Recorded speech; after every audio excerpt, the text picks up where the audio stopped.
క్రీస్తునందు ప్రియ సహోదరి సహోదరులారా, మన ప్రభువును రక్షకుడు అయినటువంటి యేసుక్రీస్తు వారి నామంలో శుభాభివందనాలు తెలియజేసుకుంటూ ఈ ఆదివారపు ఆరాధన కార్యక్రమాన్ని ప్రారంభించుకుందామండి. ఈరోజు ఆరాధనలో భాగంగా దేవుడు మనకు అనుగ్రహించినటువంటి వాక్య భాగము ప్రకటన గ్రంథము, అపోస్తలుడైనటువంటి యోహాను గారు రాసినటువంటి ప్రకటన గ్రంథము 12వ అధ్యాయము 1 నుంచి 10 వచనాలు ఈరోజు మనము ధ్యానిద్దాం. ప్రకటన గ్రంథము 12వ అధ్యాయము 1 నుంచి 10 వరకు. అప్పుడు పరలోకమందు ఒక గొప్ప సూచన కనబడెను. అదేదనగా, సూర్యుని ధరించుకొనిన ఒక స్త్రీ, ఆమె పాదముల కింద చంద్రుడును, శిరస్సు మీద 12 నక్షత్రములు కిరీటములు ఉండెను. ఆమె గర్భిణి అయి ప్రసవ వేదన పడుచు ఆ నొప్పులకు కేకలు వేయుచుండెను. అంతటా పరలోకమందు ఇంకొక సూచన కనబడెను. ఇదిగో, ఎర్రని మహాఘట సర్పము, దాని 7 తలలను 10 కొమ్ములను ఉండెను. దాని తలల మీద 7 కిరీటములుండెను. దాని తోక ఆకాశ నక్షత్రములలో 3వ భాగమును ఈడ్చి వాటిని భూమి మీద పడవేసెను. కననయ్యున్న ఆ స్త్రీ కనగానే ఆమె శిశువును మృంగివేయవలెనని ఆ ఘట సర్పము స్త్రీ ఎదుట నిలుచుండెను. సమస్త జనములను ఇనుపదండముతో ఏలనయ్యున్న ఒక మగ శిశువును ఆమె కనగా, ఆమె శిశువు దేవుని యొద్దకును ఆయన సింహాసనమునొద్దకును కొనిపోబడెను. ఆ స్త్రీ అరణ్యమునకు పారిపోయెను. అచ్చట వారు 1260 దినములు ఆమెను పోషింపవలెనని దేవుడు ఆమెకు ఒక స్థలము సిద్ధపరచి ఉండెను. అంతటా పరలోకమందు యుద్ధము జరిగెను. మిఖాయేలును అతని దూతలను ఆ ఘట సర్పముతో యుద్ధము చేయవలెనని ఉండగా, ఆ ఘట సర్పమును దాని దూతలను యుద్ధము చేసిరి గాని గెలవలేకపోయేది గనుక పరలోకమందు వారికి స్థలము లేకపోయెను. కాగా సర్వలోకమును మోసపుచ్చు అపవాది అనియు సాతాననియు పేరు గల ఆది సర్పమైన ఆ మహా ఘట సర్పము పడద్రోయబడెను. అది భూమి మీద పడద్రోయబడెను. దాని దూతలు దానితో కూడా పడద్రోయబడిరి. చిన్న ప్రార్థన చేసుకుందామండి. ప్రేమ కలిగిన మా తండ్రి, పరిశుద్ధమైన మా ప్రభువా, గడిచిన పరిశుద్ధ దినము నుంచి నేటి పరిశుద్ధ దినం వరకు మా పని బాటల్లో, మా ప్రయాణాల్లో మాకు తోడు నీడగా ఉండి నేటి పరిశుద్ధ దినమున మీ పాద సన్నిధికి చేర్చి మిమ్మల్ని స్తుతించి ఆరాధించి గణపరిచి లోతైన మీ పరలోక రాజ్య మర్మాలను మేము ధ్యానించటానికి మీరు మాకు అనుగ్రహించినటువంటి సమయాన్ని బట్టి మీ పాదాలకు వందనాలు చెల్లించుకుంటున్నాం. ఉదయకాల సమయంలో నా ప్రభువా, మీ వాక్యమును ధ్యానించగా మాకు సహాయం చేయండి. మీ ఆత్మను మాకు అనుగ్రహించి మమ్మల్ని ముందుకు నడిపించమని మీ ప్రియకుమారుడు మా రక్షకుడు అయినటువంటి యేసయ్య దివ్య నామములో బ్రతిమలాడి ప్రార్థించి అడిగి వేడుకొంచున్నాము తండ్రి, ఆమేన్. క్రీస్తునందు ప్రియ సహోదరి సహోదరులారా, గత కొన్ని సంవత్సరాలుగా ప్రకటన గ్రంథం మీద చాలామందికి, మెజారిటీ క్రైస్తవ బోధకులకు ఉన్నటువంటి చాలా విధమైనటువంటి తప్పుడు అభిప్రాయాలను గురించి మనము గతంలో ఎన్నోసార్లు మాట్లాడుకోవటము జరిగింది. ఇప్పటికీ కూడా ప్రకటన గ్రంథం అంటే అదొక ప్రవచన గ్రంథం అని, దాంట్లో ఉన్న విషయాలన్నీ కూడా భవిష్యత్తులో జరగబోయే సంఘటనలని, అవి ఇంకా నెరవేరలేదని, నెరవేరబోయే సంఘటనలే ప్రకటన గ్రంథంలో యోహాను గారి చేత దేవుడు రాయించాడని, ఇలా చాలా తప్పుడు అభిప్రాయాలతో మెజారిటీ క్రైస్తవ బోధకులు ఉన్న విషయము మనకందరికీ తెలుసు. అయితే మొట్టమొదటిగా ప్రకటన గ్రంథము అర్థం అవ్వాలి అంటే ప్రకటన గ్రంథం మాత్రమే చదివితే సరిపోదు. పరిశుద్ధ గ్రంథములో ఉన్నటువంటి మిగతా 65 పుస్తకాలన్నింటి మీద కూడా అవగాహన ఉండాలి. పరిశుద్ధ గ్రంథములో 66 పుస్తకాలు ఉంటే ప్రకటన గ్రంథం అర్థం అవ్వాలి. అన్నిటికంటే చివరిదైనటువంటి పుస్తకం ప్రకటన గ్రంథము. అది అర్థం అవ్వాలంటే మిగతా పుస్తకాలన్నింటి మీద ప్రాథమిక అవగాహన ఉండాలి. అది లేకపోతే ప్రకటన గ్రంథం అర్థం కాదు. ఎందుకంటే పరిశుద్ధ గ్రంథం అంతా కూడా 42 సంవత్సరాలు ఇది పూర్తి చేయడానికి పట్టిన సమయము.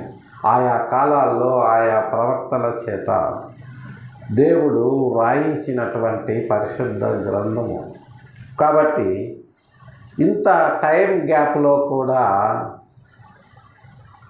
ఇది రాసినటువంటి మనుషులు ఒకళ్ళకొకళ్ళకి చాలామందికి సంబంధాలు ఉండవు కూడా. అలాగుననే కొన్ని సంవత్సరాల టైం గ్యాప్ మధ్యలో ఉన్నట్లుగా కూడా మనకు అర్థమవుతుంది. అయితే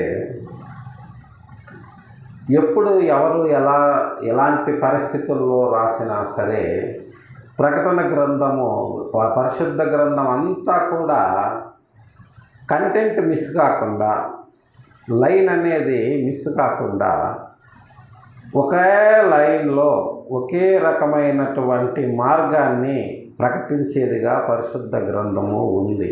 అందుకనే దీన్ని పరిశుద్ధ గ్రంథము అన్నారు.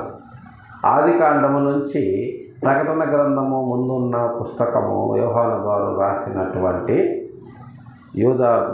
యేసుక్రీస్తు వారి తమ్ముడు అయినటువంటి యూదా యాకోబులు గారు రాసినటువంటి యూదా పత్రిక వరకు అన్నీ కూడా యేసుక్రీస్తు వారిని గూర్చినటువంటి ప్రవచనాలు, వాటి యొక్క కాలమాన నెరవేర్పు సంగతులు మాత్రమే.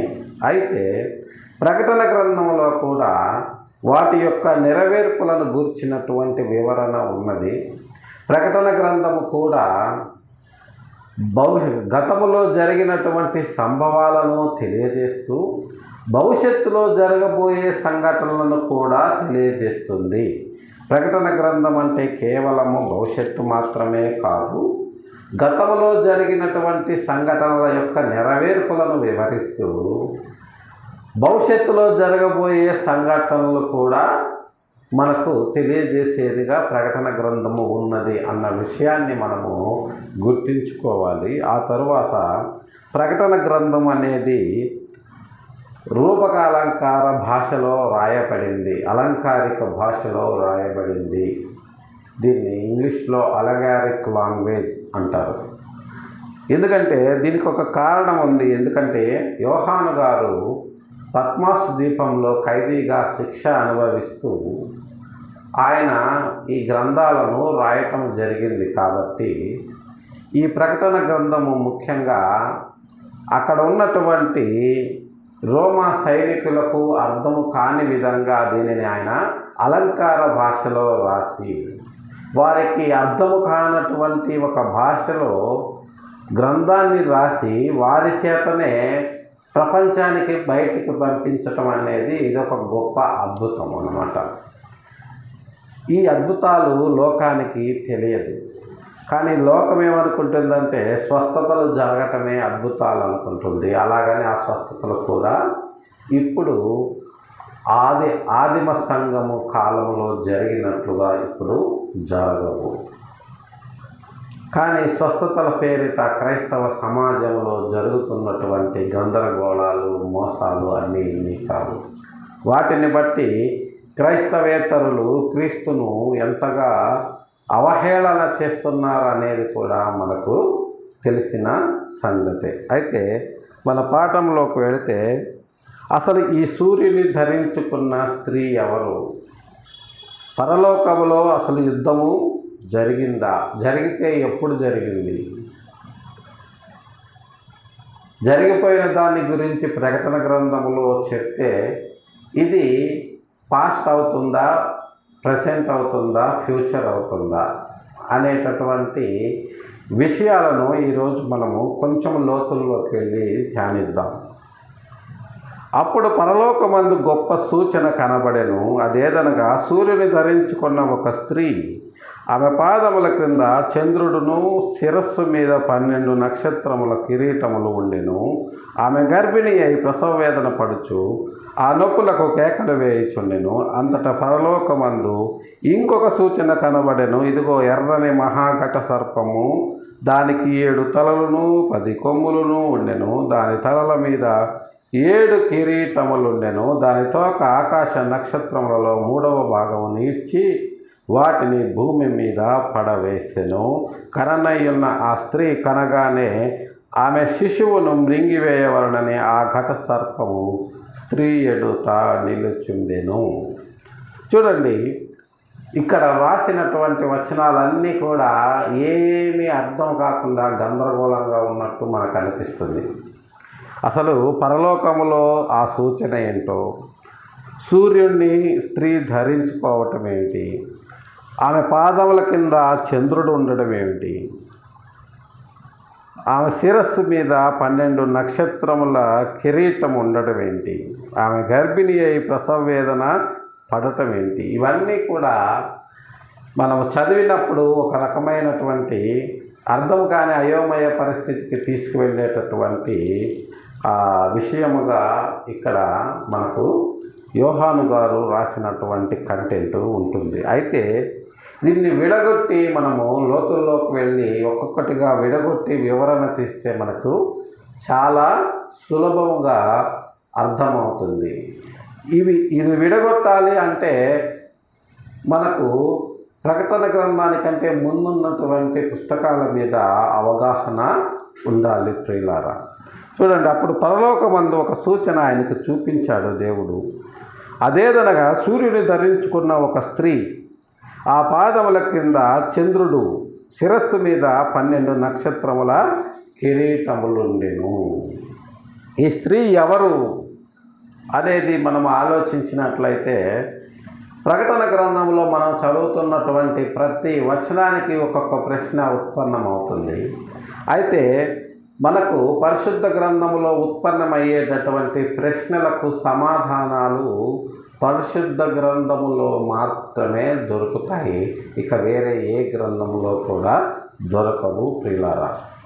కాబట్టి మనము పరిశుద్ధ గ్రంథాన్ని చదవటానికి ముందు మనం ఒక నిర్ణయానికి రావాలి. అదేంటంటే Bible answer to the Bible. బైబిల్లో వచ్చేటటువంటి ప్రశ్నలకు బైబిలే సమాధానం చెప్పాలి. ఇక బయట ఎక్కడ వెతికినా కూడా సమాధానము దొరకదు.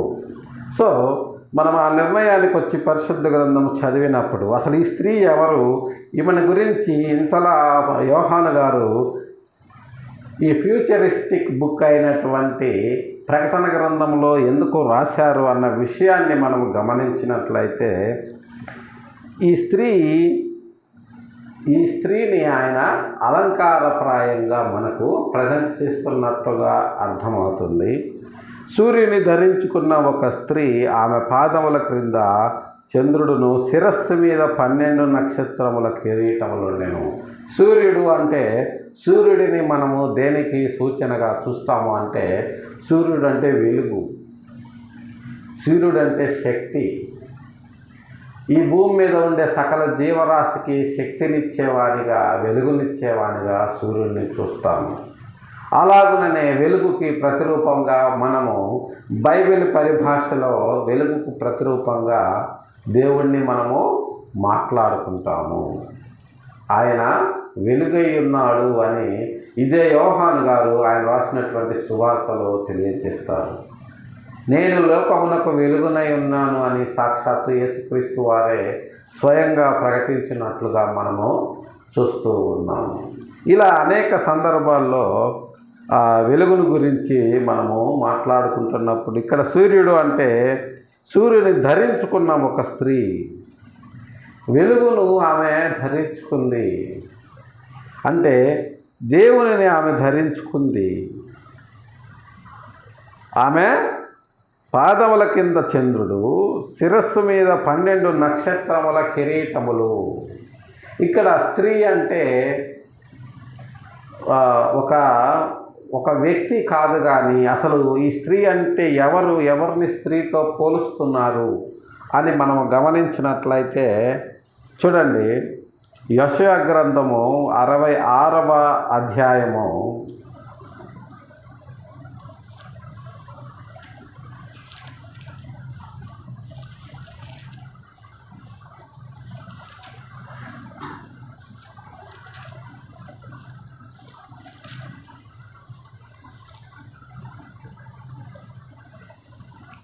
7వ వచనాన్ని మనము గమనించినట్లయితే, ప్రసవ వేదన పడక మునుపు ఆమె పిల్లలను కనినది, నొప్పులు తగలక మునుపు మగ పిల్లలను కనినది. అట్టి వార్త ఎవరు వినియుంటిరి? అట్టి సంగతులు ఎవరు చూచిరి? ఒక జనమును కనుటకు ఒకనాటి ప్రసవ వేదన చాలునా? సో ఇక్కడ స్త్రీ అంటే ఒక జనము లేదా ఒక రాజ్యము లేదా ఒక దేశము అని గ్రంథకర్త అయినటువంటి యెషయా గారు తెలియజేస్తున్నారు ప్రియులారా. అదే విషయాన్ని ఇక్కడ యోహాను గారు ఒక స్త్రీతో పోల్చారు. ఇంకొక డైరెక్ట్ రెఫరెన్స్ పరమగీతము 1వ అధ్యాయము 5వ వచనాన్ని మనం గమనించినట్లయితే, సొలొమోను గారు రాసినటువంటి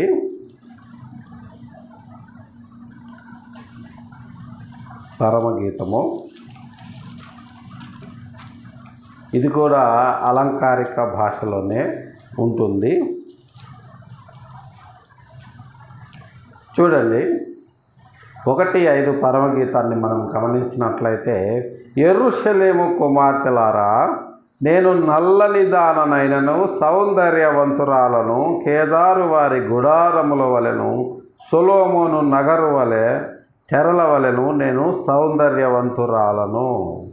యెరూషలేము కుమార్తెలారా అని ఇక్కడ సొలొమోను గారు యెరూషలేమును గురించి ఒక స్త్రీగా ఆయన అలంకారిక భాషలో చెప్పడం మనం చూస్తున్నాం. అంటే ఇక్కడ యోహాను గారు చెప్పినటువంటి ఈ సూర్యుని ధరించిన స్త్రీ అంటే యెరూషలేము లేదా ఇశ్రాయేలు జనాంగము అని మనము చెప్పవచ్చు. ఈ ఇశ్రాయేలు జనాంగము ప్రసవ వేదన పడుతున్నది. ఆ పరిస్థితుల్లో ఆమె తల మీద 12 నక్షత్రముల కిరీటములు ఉన్నాయి. ఈ 12 నక్షత్రములు అంటే ఇశ్రాయేలీల గోత్రములు. సో వీళ్ళందరూ కూడా కిరీటములు అంటే ఇశ్రాయేలును పరిపాలించినటువంటి అనేక మంది రాజులు. యేసుక్రీస్తు వారి కంటే ముందు అనేక మంది రాజులు, సౌలు, దావీదు, సొలొమోను, ఆ తర్వాత విడిపోయి ఇశ్రాయేలు యూదా రాజులుగా అనేక మంది రాజులు ఇశ్రాయేలును పరిపాలించిన వారు. ఆమె గర్భిణి అయి ప్రసవవేదన పడుచు ఆ నొప్పులకు కేకలు వేయుచుండెను. అంతటా పరలోకమందు ఇంకొక సూచన కనబడెను. ఆమె గర్భిణి అయిపోయింది, ప్రసవ వేదన పడుతుంది. ఎందుకు ప్రసవ వేదన పడుతుంది? ఎందుకు ఆమెకు నొప్పులు వస్తున్నాయి? ఎందుకు ఆమె కేకలు వేస్తుంది అంటే, ధర్మశాస్త్రము నుంచి విడిపించేవాడు వారికి దొరకక, వారికి లేక, ధర్మశాస్త్రమును నెరవేర్చేవారు లేక ఆమె నొప్పులు పడుతుంది, కేకలు వేస్తుంది. యేసుక్రీస్తు వారి జనన దినము కార్యక్రమాన మనము యేసుక్రీస్తు వారి ఈ భూలోకంలోకి రావడానికి గల ముఖ్యమైనటువంటి మిషన్ ఏంటనేది మనము క్రిస్మస్ రోజు ధ్యానించటము జరిగింది. దాని కొరకే ఈ ఇశ్రాయేలు లేదా యెరూషలేము స్త్రీ ప్రసవ వేదన పడుతుంది. ఆ నొప్పులకు ఆమె కేకలు వేస్తుంది.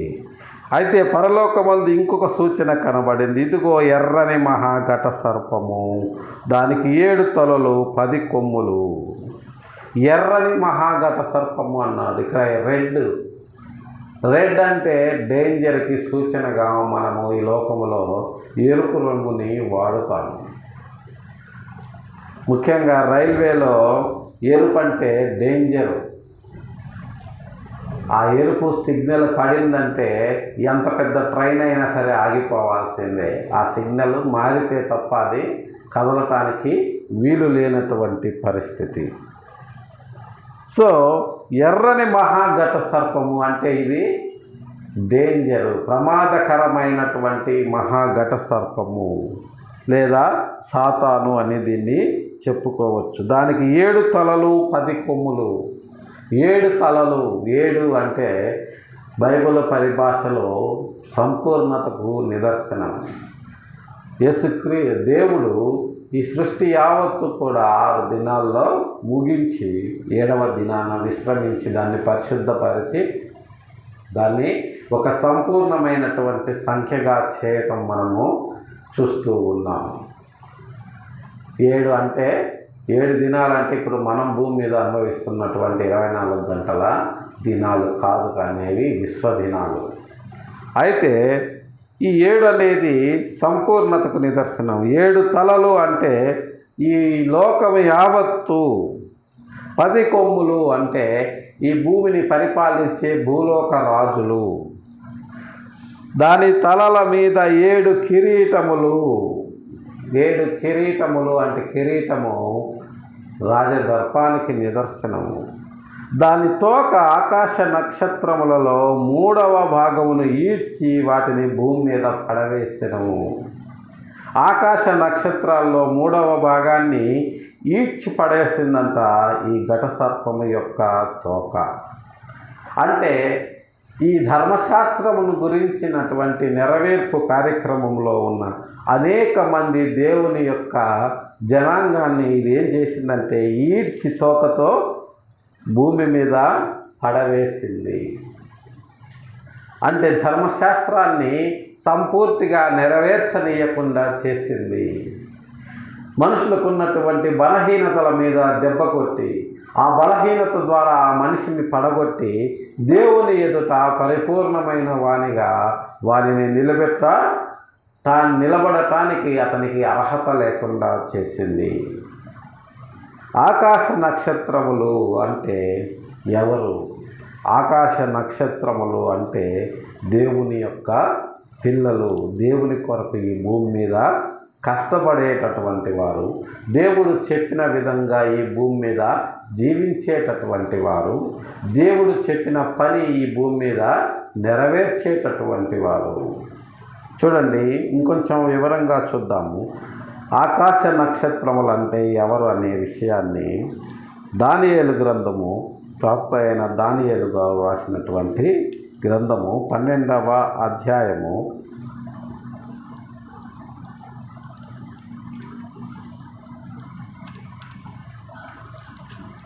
3వ వచనాన్ని మనం గమనించినట్లయితే ఈ ఆకాశ నక్షత్రములు అంటే ఎవరనేది మనకు అర్థమవుతుంది. బుద్ధిమంతులైతే ఆకాశ మండలములోని జ్యోతులను పోలిన వారై ప్రకాశించెదరు. నీతి మార్గమును అనుసరించి నడుచుకున్నట్లు ఎవరు అనేకులను త్రిప్పుదురో వారు నక్షత్రముల వలె నిరంతరము ప్రకాశించెదరు. నీతి మార్గమున అనుసరించి నడుచుకున్నట్లు ఎవరు అనేకులను త్రిప్పుతారో, వీళ్ళందరూ కూడా యేసుక్రీస్తు వారి కంటే ముందు నీతి మార్గాన్ని ప్రకటించారు, నీతి మార్గాన్ని నడవాలని ప్రయత్నించారు. కానీ ఒక్క శారీరక వాంఛ విషయంలో తప్పిపోయి దాని తోక ద్వారా భూమి మీదకు పడవేయబడ్డారు. అయినప్పటికీ దేవుడు వారిని తన సన్నిధానానికి ఆహ్వానించాడు. ఒక వ్యక్తి ద్వారా వాళ్ళందరికీ కూడా విమోచనను ఇచ్చాడు. ఆ వ్యక్తి ఎవరు అంటే, కననయ్యున్న ఆ స్త్రీ కనగానే ఆమె శిశువును మింగివేయవలెనని ఆ ఘట సర్పము స్త్రీ ఎదుట నిలుచుండెను. వారికి విమోచన ఇచ్చేటటువంటి విమోచకుడు వారికి విడుదల ఇచ్చేటటువంటి ఆ విప్లవకారుడు, వారికి విమోచన ఇచ్చేటటువంటి రిడీమరు ఈ యెరూషలేము నుంచే వస్తాడు, ఇశ్రాయేలు యూదా జనాంగము నుంచే వస్తాడు. కాబట్టి ఆ స్త్రీ సూర్యుడిని ధరించుకుంది. ఆ సూర్యుడు ఆ ఇశ్రాయేలు నుంచే ఉదయిస్తాడు. కాబట్టి ఆ ఘట సర్పానికి తెలుసు ఆ ఉదయించే సూర్యుడు ఆ జనాంగము నుండే వస్తాడని. అందుకనే ఆ స్త్రీ ఎదుట అది రెడీగా ఉంది, ఎప్పుడు కంటే అప్పుడు మింగేద్దామని. ప్రయత్నించలేదా? యేసుక్రీస్తు వారి జననం అప్పుడు యూదా బెత్లెహేములో జరిగినటువంటి ఘోర కలి మనకు తెలిసే ఉంటుంది. హేరోదు నేను కాకుండా ఎవరో యూదులకు రాజు పుడుతున్నాడని చెప్తున్నారు వీళ్ళు, కాబట్టి వాడు పుడితే నా రాజసింహాసనం ఏమైపోతుంది, నేను ఏమైపోతానని చెప్పి 2 సంవత్సరముల కంటే తక్కువ వయసున్న వాళ్ళందరినీ ఆయన చంపమన్నాడు. అప్పుడే యేసుక్రీస్తు వారిని మింగివేయాలని ఘటసర్పము ప్రయత్నించింది. కానీ దేవుడు తనదైన వ్యూహముతోటి యేసుక్రీస్తు వారిని ఘటసర్పము బారిన పడకుండా తప్పించాడు. చిన్నపిల్లవానిగా ఉన్నప్పుడు అయితే యేసుక్రీస్తు వారిని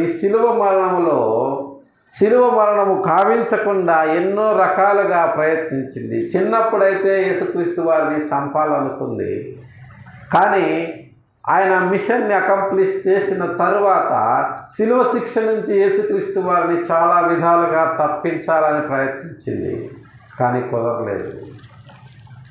ఎందుకంటే చిన్నప్పుడు చనిపోతే దాని పాచిక పారుతుంది, అది అనుకున్నది నెరవేర్చగలదు.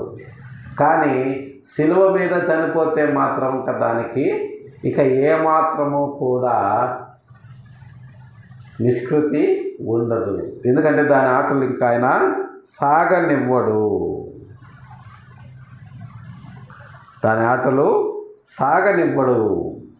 అందుకని చెప్పి శిలువ మరణంలో యేసుక్రీస్తు వారిని తప్పించాలని చూసింది, కానీ చిన్నప్పుడైతే మాత్రం చంపేయాలని ప్రయత్నించింది. కాబట్టి ఆయన సమస్త జనులను ఇనుపదండముతో ఏలనై ఉన్న ఒక మగ శిశువును ఆమె కనగా, ఆమె శిశువు దేవుని యొద్దకు ఆయన సింహాసనం యొద్దకు కొనిపోబడెను. ఎలాగైతేనేమి ఈ ఇశ్రాయేలు యెరూషలేము కుమార్తె అయినటువంటి కన్యక అయినటువంటి మరియ గారు యేసుక్రీస్తును కన్నారు. అయితే ఆ స్త్రీ అరణ్యములకు పారిపోయింది. యేసుక్రీస్తు వారిని కనిన తర్వాత యేసుక్రీస్తు వారు శిలువ మీద తన బలియాగాన్ని పూర్తి చేసిన తరువాత అరణ్యములకు పారిపోయింది. ఇశ్రాయేలీల పరిస్థితి ఏమైపోయిందో మనకు అర్థమవుతుంది ప్రియులారా. చెల్లాచెదురుగా అరణ్యాల పాలైపోయారు వీళ్ళు. సాక్షాత్తు లోకరక్షకుణ్ణి శిలువ మీద చంపి ఆయన రక్తము మా మీద మా పిల్లల మీద ఉండనివ్వండి అని పిలాతు గారితో చెప్పి వీళ్ళు ఏమైపోయారు అంటే చెల్లాచెదురైపోయారు, కొండలు గుట్టల పాలైపోయారు. ప్రపంచంలో భయంకరమైన దానికి రెఫ్యూజీలుగా వీళ్ళు శరణార్థులుగా మారిపోయారు.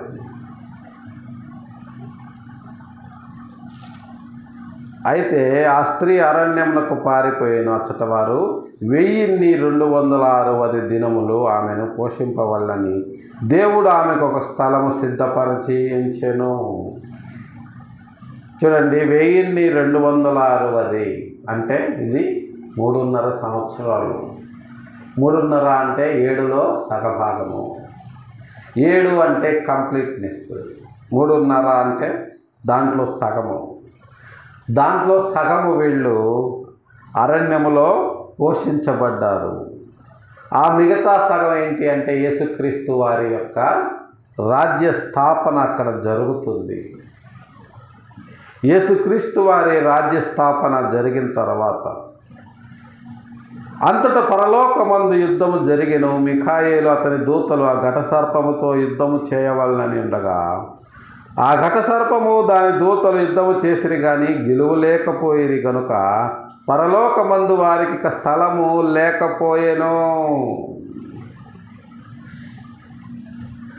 చూడండి ప్రియులారా, పరిశుద్ధ గ్రంథము చదువుతుంటే ఎంత క్లియర్గా ఒక ప్రణాళికాబద్ధంగా దేవుడు ఈ ప్రపంచ ప్రజల యొక్క స్థితిగతులను నిర్ణయించాడనేది మనకు అర్థమైతే దేవునిలో మనమే ఆయనకి కృతజ్ఞతాస్తుతులు చెల్లించకుండా ఉండలేము. యేసుక్రీస్తు వారిని అప్పగించటము జరిగింది. యేసుక్రీస్తు వారిని చంపివేసిన తర్వాత వీళ్ళు భయంకరంగా చెల్లాచెదరైపోవటం జరిగింది.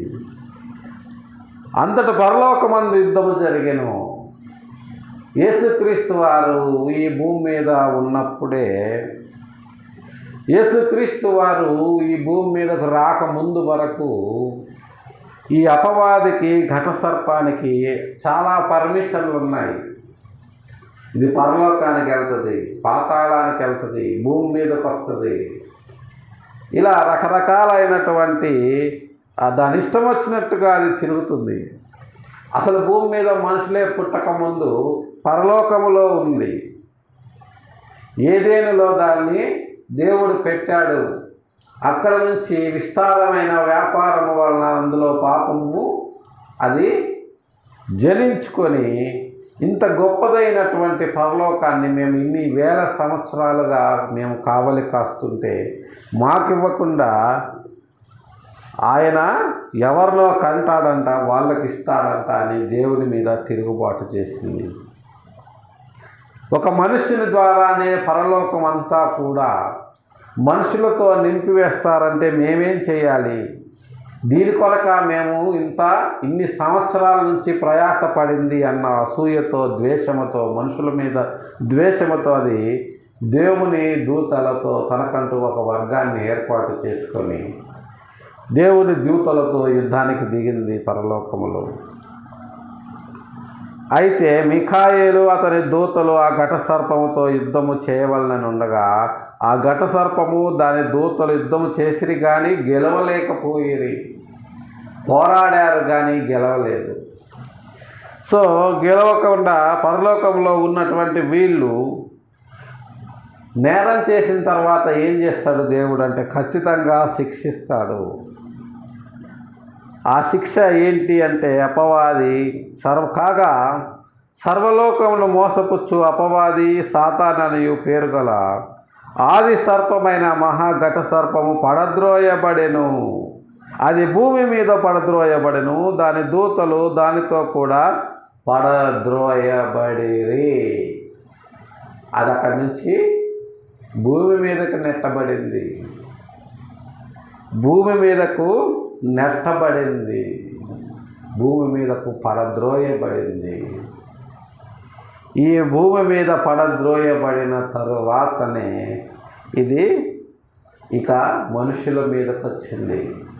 భూమి మీద అప్పటికి ఎవరున్నారు? భూమి మీద అప్పటికే ఆదాము గారిని దేవుడు ఇంకా సృజించలేదు. ఆదాము గారిని దేవుడు ఎప్పుడైతే సృజించాడో ఈ భూమి మీదకు పడద్రోయబడినటువంటి ఈ ఘటసర్పము వెంటనే వచ్చేసింది. అప్పటి వరకు అది క్రిందకు పడద్రోయబడింది. కిందకు పడద్రోయబడి పాతాళములో కటిక చీకటి బిలములో బంధించబడింది. ఎప్పుడైతే ఆదామును దేవుడు భూమి మీద సృజించాడో ఎమ్మటే ఆదాము గారిని అడ్డం పెట్టుకొని బెయిల్ సంపాదించుకుంది. భూమి మీదకు పడద్రోయబడినటువంటి ఈ సాతాను ఘట సర్పము ఏం చేస్తుంది అంటే చూడండి, మొదటి పేతురు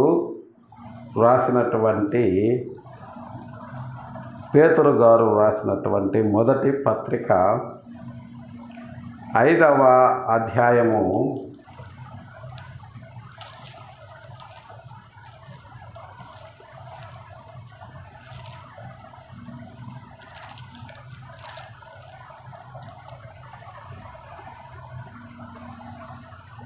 3వ వచనాన్ని మనము గమనించినట్లయితే, క్షమించండి, 8వ వచనాన్ని, పేతురు గారు రాసినటువంటి మొదటి పత్రిక 5వ అధ్యాయము 8వ వచనాన్ని, ఈ భూమి మీదకు పడద్రోయబడినటువంటి ఈ అపవాది ఘట సర్పము ఏం చేస్తుంది అంటే, నిబ్బరమైన బుద్ధి గలవారే మెలకువగా ఉండుడి, మీ విరోధి అయిన అపవాది గర్జించు సింహం వలె ఎవరిని మృంగుదునా అని వెతుకుతూ తిరుగుతున్నాడు.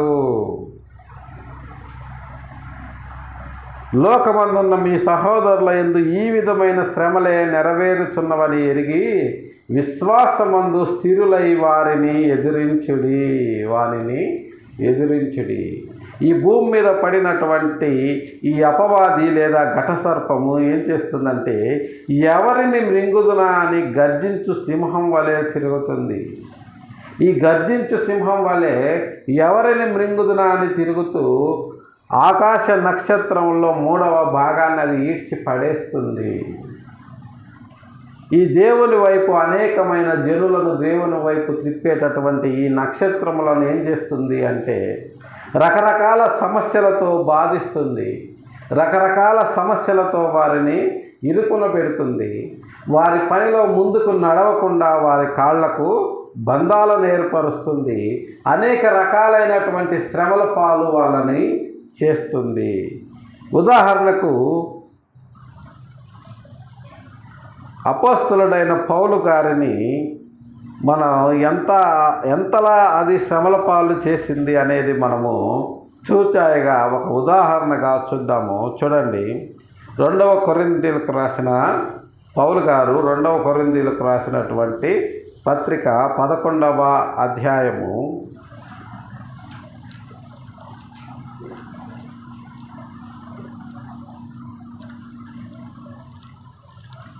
23 నుంచి 26 వరకు మధ్యలో ఉన్న వచనాలు చదివితే చూడండి, క్రీస్తు పరిచారకులారా, వెర్రివాని వలె మాట్లాడుచున్నాను, నేను మరి ఎక్కువగా క్రీస్తు పరిచారకుడను.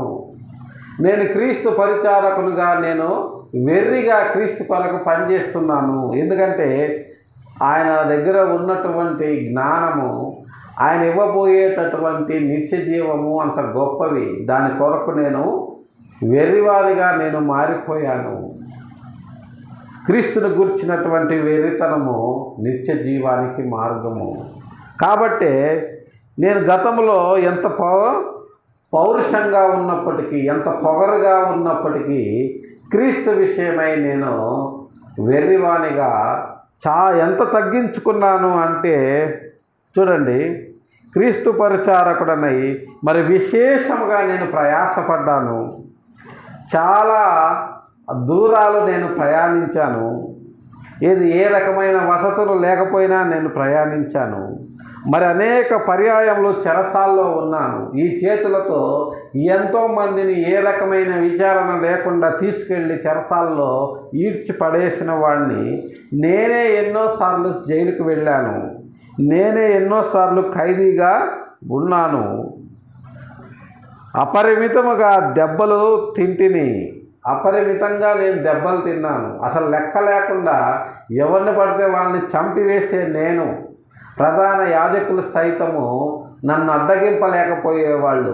ఏదైనా ఉంటే నేను డైరెక్ట్గా సీజర్తో మాట్లాడుకుంటాను అని ప్రధాన యాజకులను కూడా లెక్క చేయకుండా క్రైస్తవుల్ని చంపినటువంటి నేను అపరిమితంగా ఈరోజు క్రీస్తు కొరకు దెబ్బలు తింటూ ఉన్నాను.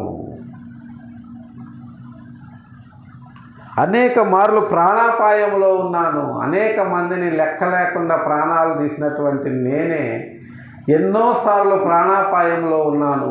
ఎన్నోసార్లు ప్రయాణాల్లో, గాలివానల్లో, పడవల్లో చిక్కుకున్నాను. మరి ఎన్నోసార్లు అనేకుల కుట్రల నుంచి తప్పించుకున్నాను.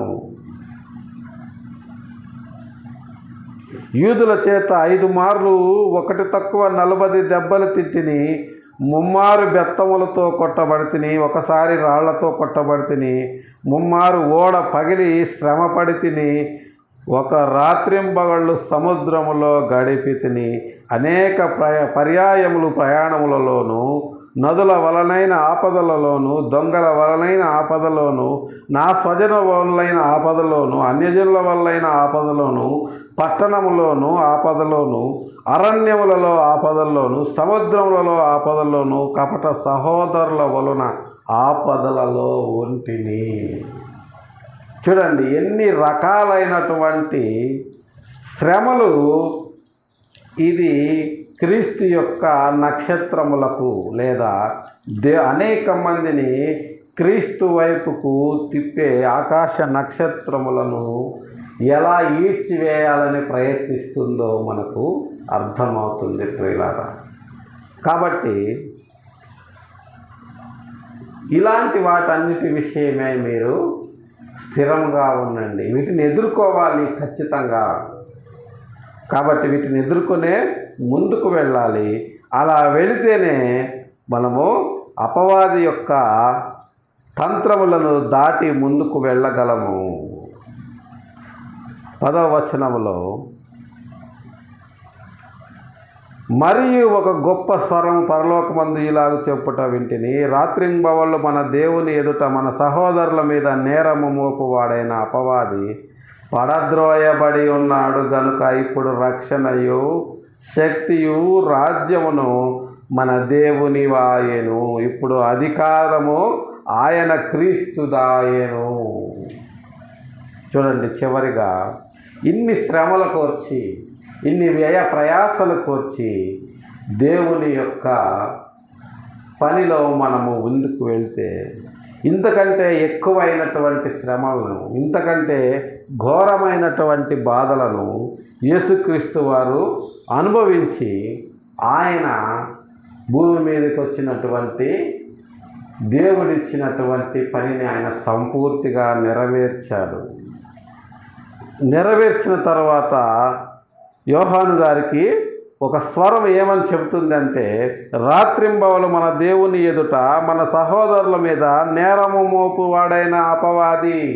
ఇది రాత్రింబవలు మన మీద, మన సహోదరుల మీద దేవుడి దగ్గరికి వెళ్ళి నేరాలు మోపుతుంది. ఇది కంప్లైంట్ చేస్తుంది. యోబు గారి గురించి కంప్లైంట్ చేస్తుంది, వారి గురించి కంప్లైంట్ చేస్తుంది, యేసుక్రీస్తు వారిని శోధిస్తుంది. ఇలా దాని ఇష్టం వచ్చినట్టుగా అది పరలోకానికి, భూమికి, పాతాళానికి తిరుగుతూ ఉంది. అలాంటి దాన్ని యేసుక్రీస్తు వారు ఏం చేశారు అంటే, నేరము మోపు అపవాది పడద్రోయబడి ఉన్నాడు గనుక ఇప్పుడు రక్షణ, శక్తి, రాజ్యము మన దేవుని వాయెను. సో ఇక ఈ త్రిలోకాధిపత్యం అనేది సాతానుకు లేకుండా యేసుక్రీస్తు వారు చేశారు. తన శిలువ బలియాగములో ధర్మశాస్త్రాన్ని సంపూర్ణంగా నెరవేర్చి తన శరీరంలో దాన్ని కొట్టివేసి సాతాను యొక్క, అపవాది యొక్క తలను చితక తొక్కాడు. సో ఇప్పుడు ఏ రకమైన ప్రసవ నొప్పులు లేకుండా అటు ఇశ్రాయేలీయులకు కానీ, ఇటు అన్యజనాంగానికి కానీ పూర్తి విడుదలను యేసుక్రీస్తు వారు అనుగ్రహించారు. ఎలాగంటే అది ఆయన శిలువ మరణము ద్వారా. ఆయన శిలువ మరణము వలన ఇశ్రాయేలీయులకి ధర్మశాస్త్రము చెర నుంచి విడుదల వచ్చింది. అన్యజనులకు ఆయన నామములో రక్షణ వచ్చింది. కాబట్టి ఇది ప్రపంచ ప్రజలందరికీ కలుగబోవు మహాశుభవర్తమానమయ్యింది ప్రియులారా. సో ఇక అప్పటి నుంచి రాజ్యము, శక్తి, రక్షణ ఎవరివంటే మన దేవునివి. ఇప్పుడు అధికారము ఆయన క్రీస్తుదాయను. ఇప్పుడు అంటే యేసుక్రీస్తు వారు శిలువ మరణము పొంది పునరుత్థానుడైనప్పటి నుంచి ఇప్పటి వరకు లేదా ఆయన రెండవ రాకడలో భూమి మీదకు వచ్చేటంత వరకు కూడా అధికారం అంతా క్రీస్తుదే. ఇప్పుడు మనం ఎవరి అధికారం కింద ఉన్నాము అంటే క్రీస్తు అధికారం కింద ఉన్నాము కాబట్టే ఈనాడు మనము క్రీస్తుని రక్షకునిగా మన హృదయాల్లో నిలుపుకొని ఆయనను ఆరాధిస్తున్నాము. ఆయన ఆరాధిస్తున్నాము అంటే ఆయన కొరకు పని చేస్తున్నాము, ఆయన చెప్పిన పని చేస్తున్నాము, ఆయన చెప్పిన విధంగా జీవిస్తున్నాము అని ప్రియులారా. కాబట్టి ఇంత వివరంగా దేవుడు తన పరిశుద్ధ గ్రంథాన్ని వ్రాయించి ఇస్తే దీన్ని విడగొట్టి వివరణ తీయడము చేతగానటువంటి అనేక మంది బోధకులు ప్రకటన గ్రంథానికి వాళ్లకు సంబంధించినటువంటి వక్ర భాష్యాలన్నీ చెబుతూ అంత్యక్రీస్తు వస్తాడని, ఆయన భూమి మీద అందరినీ ఏకం చేస్తాడని, భూమి మీద ఉండే దేశాలన్నింటికీ ఒకటే కరెన్సీ వస్తుందని, ఇలా రకరకాలైనటువంటి తప్పుడు కథనాలను వడ్డిస్తూ క్రైస్తవ్యాన్ని తప్పుదోవ పట్టిస్తున్నటువంటి ఈ పరిస్థితుల్లో క్రీస్తు అధికారము కింద క్రీస్తు రాజ్యంలో ఉన్నటువంటి మనము క్రీస్తు రెండవసారి ఈ భూమి మీదకు వస్తే ఇక ఏది మిగలదు అన్న విషయాన్ని మనము గుర్తెరిగి ఆయన కొరకు మెలకువతో మనము ప్రార్థించే వారముగా ఆయన భూమి మీద మనకిచ్చినటువంటి మిషన్ని మనం పూర్తి చేసి ఆయన యొద్దకు వెళ్ళేవారముగా ఉండాలని చెప్పి మన ప్రభువును రక్షకుడు అయినటువంటి యేసుక్రీస్తు వారి నామంలో ప్రేమపూర్వకంగా తెలియజేస్తూ ఈ కొద్ది మాటలు దేవుడు మన వెనుకలో దీవించినట్లు ప్రార్థన చేసుకుందాం. ప్రేమ కలిగిన మా తండ్రి, పరిశుద్ధమైన మా ప్రభువా, గడిచిన పరిశుద్ధ దినం నుంచి నేటి పరిశుద్ధ దినం వరకు మా పనుల్లో మా ప్రయాణాల్లో మాకు తోడు నీడగా ఉండి నేటి పరిశుద్ధ దినం మీ పాద సన్నిధికి చేర్చి లోతైన నిగూఢమైన పరలోక రాజ్య మర్మాలను మేము ధ్యానించడానికి మీరు మాకు అనుగ్రహించినటువంటి సమయాన్ని బట్టి మీ పాదాలు వందనాలు చెల్లించుకుంటున్నాం. మీ దాసుడు గొప్ప అపోస్తలుడు అయినటువంటి యోహాను గారు తెలియజేసిన విధంగా ఇప్పుడు అధికారము మన దేవుని దాయను, రాజ్యము ఆయన క్రీస్తు దాయను అని యోహాను గారు తెలియజేసిన విధంగా ఆయన క్రీస్తు యొక్క రాజ్యములో మేము కూడా పాలివారమైన ప్రభువా, ఆయనను నా తండ్రి, క్రీస్తును మా రక్షకునిగా నా తండ్రి మా హృదయాల్లో మేము ధరించుకొని ఆయన కొరకు ఈ భూమి మీద మేము జీవిస్తూ ఆయన చెప్పిన విధంగా మేము ఆయన కొరకు ఈ భూమి మీద ప్రయాసపడుతూ పౌలు గారు అంత గొప్పగా కాకపోయినా మా జీవిత కాలంలో మా శక్తి వంచన లేకుండా మేము ఎంతవరకైతే మీ కొరకు ప్రయాసపడగలము, మేము ఎంతవరకైతే మీ రాజ్య విస్తరణకు ఉపయోగపడగలము, మా శక్తి వంచన లేకుండా మీ కొరకు ఈ లోకంలో మేము పనిచేయటానికి మీరు మాకు జ్ఞానమును, శక్తిని, బలమును అనుగ్రహించమని మేము చేస్తున్నటువంటి ఈ చిన్న పనిని నా ప్రభువా మీరు విస్తరింపజేసి అనేకులకు ఆశీర్వాదకరముగా మార్చగలరని మీ పాద సన్నిధిలో విజ్ఞాపన చేయించున్నాం. ఈ మధ్యాహ్న కాల సమయంలో నా ప్రభువా కూడి వచ్చిన బిడ్డలందరినీ మీరు ఎక్కడ చాటును భద్రపరిచి కాపాడి వారి వారి అవసరతలు అక్కర్లు తీర్చగలరని మీ పాద సన్నిధిలో వేడుకొంచున్నాం. అలాగే నా తండ్రి మధ్యాహ్న కాల సమయంలో నా ప్రభువా దిక్కులేని వారి కొరకు, దీనదరిద్రుల కొరకు, విధవరాల కొరకు మీ పాద సన్నిధిలో విజ్ఞాపన చేస్తున్నాం. సహాయం చేయండి. మీ చిత్తమైతే వారి వారి అవసరతలు అక్కర్లు అన్నింటినీ తీర్చి మీరు ఘనత, మహిమ, ప్రభావాలు పొందగలరని అలాగే నా ప్రభువా మధ్యాహ్న కాల సమయంలో నా తండ్రి వ్యాధి బాధలతో బాధపడుతూ స్వస్థత కొరకు మీకు మొరపెట్టుచున్న వారి విషయమై మీ పాద సన్నిధిలో విజ్ఞాపన చేయుచున్నాం. సహాయం చేయండి. మీ చిత్తమైతే మీ గాయపడ్డ హస్తముతో వారిని ముట్టి వారికి స్వస్థతను అనుగ్రహించగలరని అలాగే నా ప్రభువా సార్వత్రిక సంఘంలో జరుగుతున్నటువంటి అనేకమైన ఆరాధనల విషయమై మీ పాద సన్నిధిలో విజ్ఞాపన చేయుచున్నాం. సహాయం చేయండి. మీ వాక్యం వీరిగా విత్తబడి అనేకుల హృదయాల్లో కార్యం జరిగించినట్లు సహాయం చేయగలరని గడిచిన 24 గంటల్లో 24 గంటలు తెలుసో తెలియకో మీకు ఆయాసకరమైన మార్గం ఏదైనా మా జీవితాల్లో ఉన్న ఎడల దయతో మమ్మల్ని క్షమించి మన్నించగలని, మీ చిత్తమైతే మరి ఒక పరిశుద్ధ దినాన్ని మాకు అనుగ్రహించి మమ్మల్ని ముందుకు నడిపించమని మీ ప్రియకుమారుడు మా రక్షకుడు అయినటువంటి యేసయ్య దివ్యనామంలో బ్రతిమిలాడి ప్రార్థించి అడిగి వేడుకొనుచున్నాము తండ్రి. ఆమేన్.